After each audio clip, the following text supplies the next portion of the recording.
কি হয়েছে মা বেটা বলো?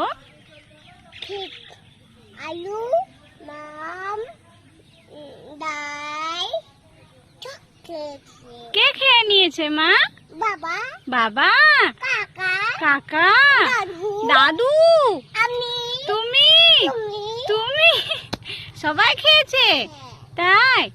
তোমার বাবা এসেছিল কি করতে?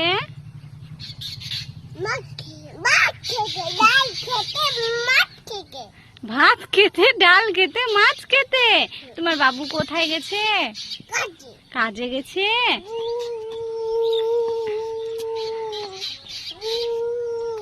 এমন করে কাজে গেছে? তাই? তুমি ফোন করে ডেকেছিলা বাবুকে? তুমি ডাকোনি? তাই? কেন ডাকোনি তুমি?